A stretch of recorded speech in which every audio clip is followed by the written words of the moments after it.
All right, guys, welcome back to our teaching in the book of Genesis. Now, the last time we were here in chapter 41, we left off with Joseph having been in prison for some time because of the accusation of Potiphar's wife, the false accusation of rape. While he was there, he had a chance encounter with the cupbearer and the baker of the king. He interpreted their dreams. His interpretation came true. And Joseph told the cupbearer, since the cupbearer was the one to be restored back to his service to the Pharaoh, he told him to remember him. But the cupbearer, of course, as we talked about it in previous videos, by divine design, the cupbearer forgot about Joseph. And so it was a full 2 years until we move basically now directly into chapter 41, into where God gave Pharaoh 2 dreams. And in these 2 dreams, there was a dream, and both of the dreams related to the same thing, with a fat cow by the Nile, 7 of them. All of a sudden, the 7 fat cows being eaten up by the 7 skinny cows. And then you have the plump ears growing on one stalk, and all of a sudden, another 7 plump ears eating up those plump ears on that same stalk. And basically, the Pharaoh, in having this dream, he sought his magicians to interpret the dream, and no one was found to interpret the dream. And so the cupbearer, again, by God's divine design, the cupbearer remembered that it was Joseph who interpreted the dream and told the Pharaoh that there was a man, a Hebrew, who can interpret the dream. The Pharaoh sent for Joseph to interpret the dream. He rehearsed the dream to Joseph. Joseph gave him the interpretation that this was an indication from God. God was telling Pharaoh what he would do. He would give him 7 years of magnificent abundance, but immediately following those 7 years of magnificent abundance will be 7 years of magnificent famine to such a degree that the years of abundance would be forgotten about. And then Joseph, after interpreting the Pharaoh's dream, he went even further to advise Pharaoh on what he should do to soften that blow to Egypt. And that is how he should set a man. This is what Joseph advised, that the Pharaoh should set a man over Egypt to take 20% of all of the grain during the good years, set these granaries in each city where the fields are, set them in each city, so that when the 7 years of famine should come, Egypt would be able to outlast the famine.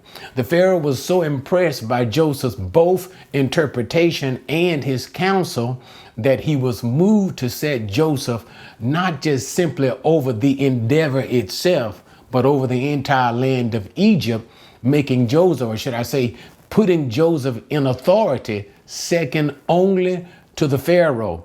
And so therefore Joseph was robed in royal garments and given great authority, as we just said, second only to the Pharaoh in all the land of Egypt, as the years of abundance did well, just like Joseph said it would. He stored the grains, and then the years of abundance went away after 7 years. And now we move into the 7 years of famine. And so the last thing we saw in chapter 41 was that the famine had gripped Egypt, just like Joseph said it would, to such a degree that the people began to cry out to Pharaoh to help them. And Pharaoh, once again, proven faithful to what he had already done, that is, setting things in the hand of Joseph, he told the people, go to Joseph, and whatever Joseph says for you to do, you do that. And therefore we see Joseph administering during the good years, and now he's also administering over Egypt during the years of famine. The last thing it left off was talking about the girth of the famine. The famine was not only in the land of Egypt, but the famine was in the outskirts of the land, the nation and city states outside of the land of Egypt as well, namely the land of Canaan. And who was in the land of Canaan? Jacob and his sons and their tribes. And this is what we're doing. As we are working our way through Genesis, we are seeing once again God orchestrating the move of Jacob's tribal family into the land of Egypt to be separate from the Canaanites in the land of Canaan so that they could grow into a nation and fulfill their purposes of God, be isolated from so much of the idolatry that is in the land of Canaan. So now that sets us ready for chapter 42 as we now get ready to move from the idea of Jacob's family in the land of Canaan and Jacob's family being placed in the land of Egypt. But not quite yet, though. The scene first has to be set. All right, so now let's get started with chapter 42.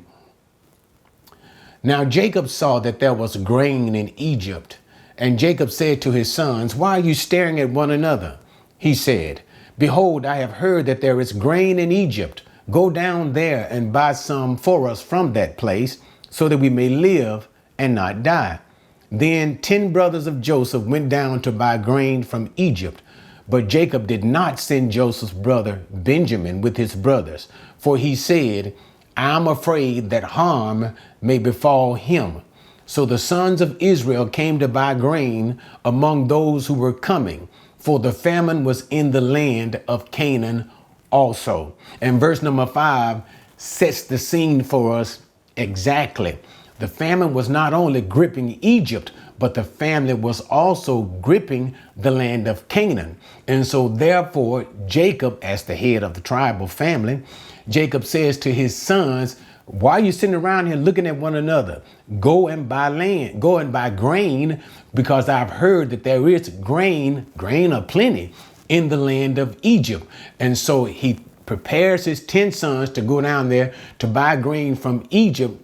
But notice I said 10. Remember, he has 11 sons left. When I say 11 sons left, it's because they all believe that Joseph, well, at least Jacob believes Joseph is dead. Remember that story that his sons gave him when they sent his robe back torn with the goat's blood on it. So Jacob believes that his son Joseph is dead, but the other brothers, but they don't know exactly what has become of Joseph. They just simply remember that they sold him to Ishmaelite traders. But the thing that is important to see here in this section is, notice it said that Jacob he refused to send Benjamin down there with his other brothers, lest something would befall of Benjamin as well. Now, this lets us see, okay, Benjamin, let's identify him again. Benjamin is Joseph's brother. They have the same mother, Rachel. And remember, it was Rachel who was Jacob's favorite wife. And so Benjamin is now kind of like taking the place of Joseph, if you'll let me say that in this sense. But the point is, he did not want to send Benjamin down there because, as we see here, there clearly is a suspicion in the mind of Jacob about that story, about what happened to Joseph. He's sensing something is not quite right with that story. And so he doesn't want to lose his second son from his favorite wife, Rachel. So he refuses to send Benjamin because he senses something is not right about that story that those boys told. So now let's go. Verse number 6. Now Joseph was the ruler over the land. He was the one who sold to all the people of the land, and Joseph's brothers came and bowed down to him with their faces to the ground. When Joseph saw his brothers, he recognized them, but he disguised himself to them and spoke to them harshly. And he said to them, "Where have you come from?" And they said, "From the land of Canaan to buy food." But Joseph had recognized his brothers, although they did not recognize him. Joseph remembered the dreams which he had about them, and said to them, "You are spies. You have come to look at the undefended parts of our land." Then they said to him, "No, my lord, but your servants have come to buy food. We are all sons of one man. We are honest men. Your servants are not spies." Yet he said to them, "No, but you have come to look at the undefended parts of our land." But they said, "Your servants are 12 brothers in all, the sons of one man in the land of Canaan. And behold, the youngest is with our father today, and one is no longer alive." Joseph said to them, "It is as I said to you. You are spies. By this you will be tested. By the life of Pharaoh, you shall not go from this place unless your youngest brother comes here. Send one of you that he may go get your brother, while you remain confined, that your words may be tested, whether there is truth in you. But if not, by the life of Pharaoh, surely you are spies. All right. So now is the great meeting with Joseph once again. And the whole point is the brothers are now going down into Egypt to buy the grain. They meet this man who is the governor over all of Egypt. And remember that Joseph was the second most authoritative person in Egypt, only underneath the Pharaoh. So they go to meet this one who is responsible for the selling of the grain. And immediately Joseph recognizes his brothers, but his brothers don't recognize him. And the scripture says Joseph disguised himself along with all of that makeup and garb that the Egyptian rulers and men of great authority would wear. So they didn't recognize Joseph. He recognized them, somewhat disguised himself, and he began to speak very harshly to them, and that he did not want them to recognize him. Now, this was all a part of Joseph's test, and two things that we're going to see in this test.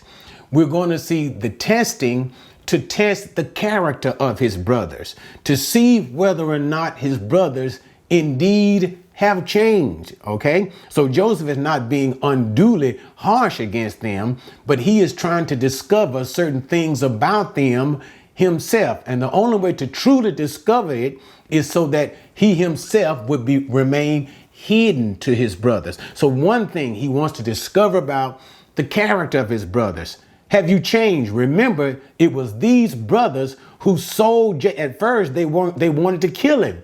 And then they ended up selling him as a slave to Ishmaelite traders. So have they changed? That's number one.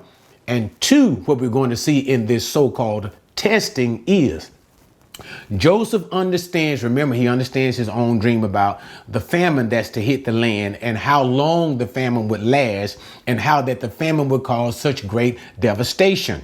Clearly, it is in the land of Canaan as well as in the land of Egypt. So he realizes his father's household will probably not survive this. So he is also in this testing doing these things to bring, that is, to work in a way that's unrealized by the brothers, in a sense, initially, that is, to get them into the land of Egypt where Joseph can provide for them during this famine. But anyway, back to the commentary on the text.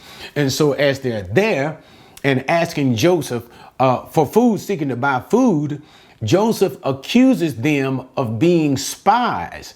And they say to Joseph, as they identify themselves, we are not spies. We are all the sons of one man, 12 of us, but one is no more. Now, the one who is no more, of course, is Joseph. But what they don't realize is that they are actually speaking to Joseph. And another thing, when they come in to speak to Joseph, they have to respect him as the great ruler for which he is. And so therefore, notice the first thing they did. They came and bowed down to Joseph. Notice this begins the fulfillment of the dream that Joseph had. Remember the dream that made them so angry? Remember the nickname that they gave Joseph. Behold, this dreamer, the dreamer. Okay. And what was the dream? Joseph said, I saw your sheaves bowing down to my sheaf. I saw you guys as the 11 stars doing obeisance, bowing down to me. And so notice we see a fulfillment of these things, a fulfillment being done even as the brothers are in total ignorance of it. But Joseph is well aware of what's going on. But nevertheless, he accuses them of being spies. And look at what they said. They said, we are not spies. In verse number 11, we are honest men. Now, actually what they said was, Nachnu Kenim anachnu. They put emphasis on that. We are not spies. We are honest men. We are honest men. And so this is what Joseph is actually testing. Indeed, are you honest men? Consider what they did to Joseph. Consider how they treated their own flesh and blood, desiring to kill him, selling him as a slave, and fabricating a lie to their father that he was dead. Indeed, are you honest men? No, they weren't honest men. But remember, a part of the test, have you changed?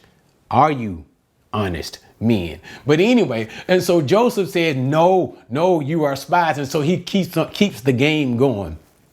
And what he says is, I tell you what, I'm going to test indeed whether or not you are truly truthful about what you're saying, coming here simply to buy bread and not spy out the undefended parts of the lands so that you guys from wherever you are can attack. That's what Joseph's trying to pretend that they're doing. But he knows they're there to buy bread. But he plays the game. He said, what we're going to do is we're going to take one of your brothers. And what you do is you go and you bring your brother back here, that brother that you said is still with your father. And by this, I will know that you are honest men. And remember, the brother that they left behind was Benjamin. This was Joseph's brother, his full brother. They have the same father and mother. You got to know that.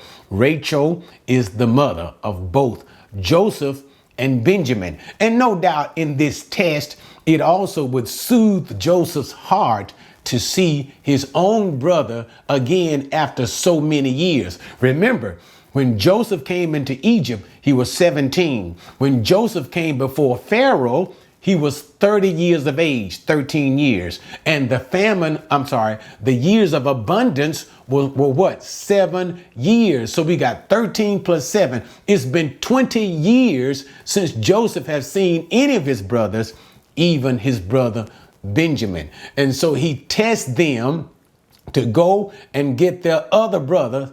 And by this, he would know that they were not spies. And so what he did was to give them a chance to contemplate their situation. He had them placed in jail for 3 days. Now, remember how that the brothers themselves had placed Joseph in a cistern. You remember the dry well of water, a cistern type jail until they sold him to the Ishmaelites. This is not so much as a turn of events that Joseph is trying to give them a 1-for-1, but this is just going along with the testing that Joseph is doing with his brothers. Okay, verse number 18. Now Joseph said to them on the 3rd day, do this and live, for I fear God. If you are honest men, let one of your brothers be confined in your prison. But as for the rest of you, go, carry grain for the famine of your household, and bring your youngest brother to me, so your words may be verified, and you will not die. And they did so. Then they said to one another, truly, we are guilty concerning our brother, because we saw the distress of his soul when he pleaded with us, yet we would not listen. Therefore, this distress has come upon us. Reuben answered them, saying, did I not tell you, do not sin against the boy, and you would not listen? Now comes the reckoning for his blood. They did not know, however, that Joseph understood, for there was an interpreter between them. He turned away from them and wept. But when he returned to them and spoke to them, he took Simon from them and bound him before their eyes. Then Joseph gave orders to fill their bags with grain and to restore every man's money in his sack and to give them provisions for the journey. And thus it was done for them. So they loaded their donkeys with their grain and departed from there.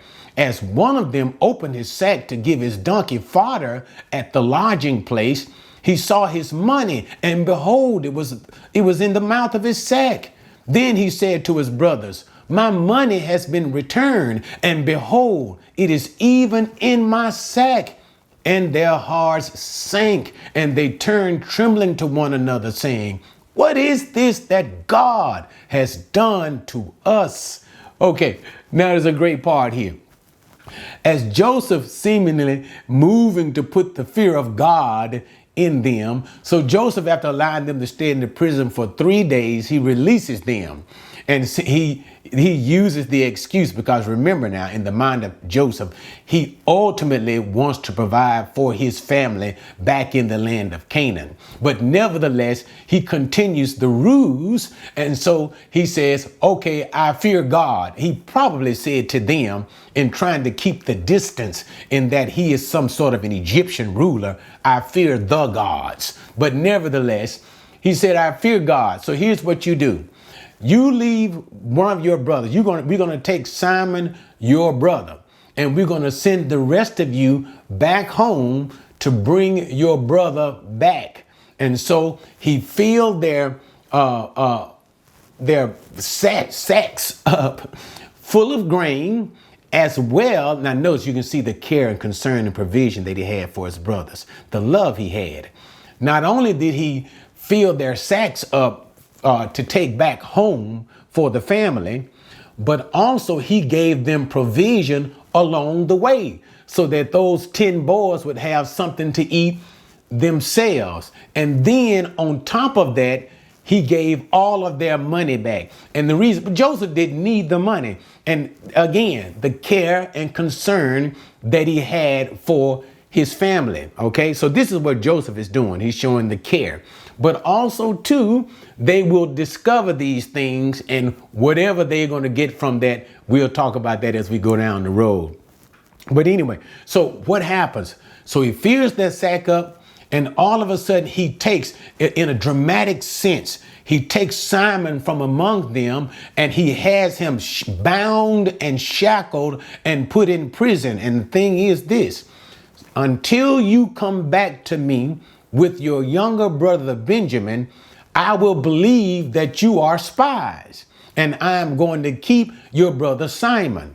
If you fail to come back to me, I will come to the conclusion, indeed, you were spies, and I'm going to execute your brother. So that's the idea that Joseph is putting in the mind of his brothers. Of course, Joseph is not going to execute Simon, his own brothers, but this is the game that Joseph is playing, again, to engineer them coming back, to find out the testing of the approval of their character. So he sends them on their way with all of these provisions. But along the way, while they're going and they haven't reached home yet, one of the brothers actually opens the mouth of his sack, and he discovers that the money is back in his sack. And they don't understand. Remember, they used the idea. They're using this money to pay for this grain. So they shouldn't have any money left, but they expect a whole lot of grain. So he opens the sack, sees the money, and he's wondering, where in the world did this money come from? And so they begin to say, let me back up. I need to back up, because I need to touch a very important part that I skipped, guys. So when they began, Joseph told them, and I'm going back here, where I'm actually back at verse number 21. After Joseph told him how he would keep Simon, they began to speak to one another. I'm sorry, I skipped that. They began to speak with one another in Hebrew. And this is what's going on. They began to speak with one another in Hebrew, once to another, and they were saying, they were simply saying this: God, we're now paying for what we did to our younger brother. Remember when he was in that cistern, when he was in that well, and he was crying out for his life, and we totally ignored him. Remember how we treated Joseph? God is now requiring of us our actions. And so in other words, he is simply saying we're paying for what we did to our brother Joseph. Now, what they didn't realize was, even though Joseph was speaking to them through an interpreter, in other words, then Joseph would speak the Egyptian dialect, and to the interpreter would take the Egyptian that Joseph spoke and translate that to Hebrew. Okay.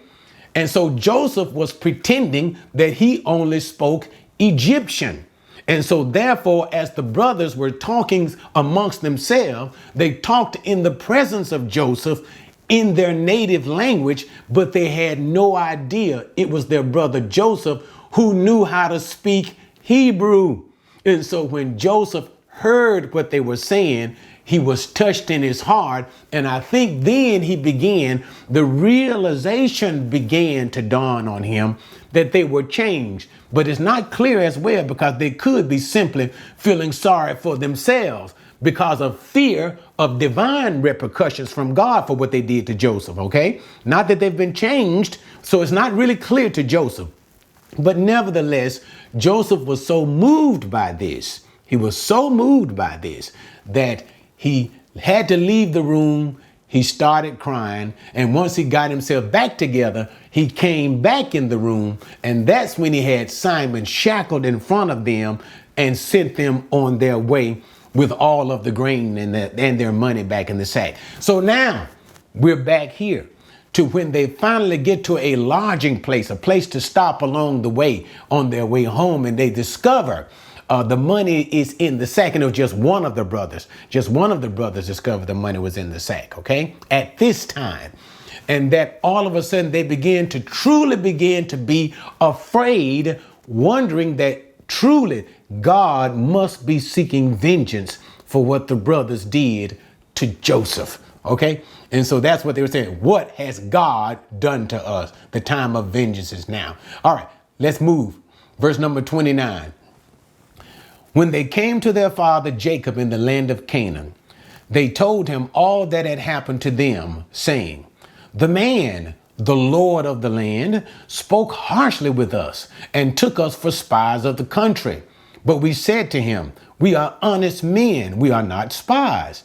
We are 12 brothers, sons of our father. One is no longer alive, and the youngest is with our father today in the land of Canaan. The man, the Lord of the land, said to us, by this I will know that you are honest men. Leave one of your brothers with me and take grain for the famine of your households and go. But bring your youngest brother to me, that I may know that you are not spies, but honest men. But I will give your brother to you, and you may trade in the land. Now it came about, as they were emptying their sacks, that behold, every man's bundle of money was in his sack. And when they and their father saw their bundles of money, they were dismayed. Their father Jacob said to them, you have bereaved me of my children. Joseph is no more, and Simon is no more, and you would take Benjamin? All these things are against me. Then Reuben spoke to his father, saying, you may put my 2 sons to death if I do not bring him back to you. Put him in my care, and I will return him to you. But Jacob said, my son shall not go down with you, for his brother is dead, and he alone is left. If harm should befall him on the journey you are taking, then you will bring my gray hair down to Sheol in sorrow. All right. So now the brothers have finally arrived home. And when they got home, they simply told their father all the things that had happened to them when they were in Egypt. They told how the man, the ruler of, notice what they call Joseph again, the ruler of the land. Remember the dream thing? The ruler of the land mistook them for being spies, and they had to struggle to convince the ruler, that is Joseph, the ruler of the land, that they were not spies. But nevertheless, the ruler insisted that they were spies and tested them by keeping Simon in prison until they returned with the younger brother. And that was the whole clincher for Joseph, as well as for the brothers and for Jacob. The identification that the younger brother, Benjamin, was still at home with the father. And so when they said to him, the ruler said, I will know that you guys are not spies once you bring that brother back. This triggered great anguish and sorrow in Jacob, because Jacob understanding he was fearful of allowing Benjamin to go down there with them. Because again, remember Benjamin, the full brother of Joseph, there's this clear issue that he did not trust completely what the brothers had said concerning Joseph and his so-called death. Notice what Jacob said. You have bereaved me. Now notice that he is talking to his sons, and he says to his sons, you have bereaved me of Joseph, and you have also bereaved me of Simon. So whether or not he is simply saying that the brothers were responsible for what happened to Joseph is kind of unclear. But what is clear is he is holding them responsible for Joseph, and he is holding them responsible for what has now happened to Simon. And so what he says is this: clearly, he refuses to let Benjamin go. And once again, why does he not want to let him go? Because he is the last son of his favorite wife, Rachel, the brother of Joseph. And if anything should happen to Benjamin as well, he will go down to his grave in mourning. Okay, so absolutely. Now, Reuben, trying to, make some gesture of approval in the face of his father, says, I tell you what, and Reuben says something that's absolutely ridiculous. He tells Jacob something to kill my two sons. Now that is absolutely ridiculous, but whatever. Reuben has taken this position. If I don't bring Benjamin back, then you can kill my two sons. Jacob has no faith in Reuben. Remember, now it's Reuben who had slept with Jacob's concubine, with one of Jacob's wives. And this is why Reuben lost the right of the firstborn. So Jacob has no faith and no trust in Reuben whatsoever. But later on, we're going to find out he will have it in Judah. But it's not time for that yet. So he still rejects it from Reuben's assurance to bring Benjamin back. He refuses, and they remain. But also in the process, while everybody is unloading their gear and unloading the grains and unloading all of their sacks from the trip, everybody begins to discover their money. Everybody has their money back. Joseph returned all the money. Remember I said why Joseph returned all the money. He doesn't want their money. Joseph doesn't need their money. Joseph is rich already. It's the second ruler, and he wants to care for their family. But nevertheless, they don't know that. They don't know it's even Joseph. So they are absolutely, notice what the text said, they're dismayed. They are dumbfounded. Why in the world is our money back? And so they don't have any reason, and no doubt the fear in the hearts of the brothers is simply increasing. Remember what that other brother said when he was on his way stopping at the lodge and he discovered his money? Remember what he said? What has God done to us? Imagine what's in the mind of those other 9 brothers. Indeed, what has God done to us? What they don't realize, what God is doing to them is not only providing for them, but God is also keeping the purpose that he has set for them. All right. Thanks for joining me on that one, guys. Join us next time as we move into chapter 43, as Jacob and his family try to ride out the famine without going back to the land of Egypt, because they know in order to go back, you must bring Benjamin. All right, guys, join me for chapter 43 on next time. See you then.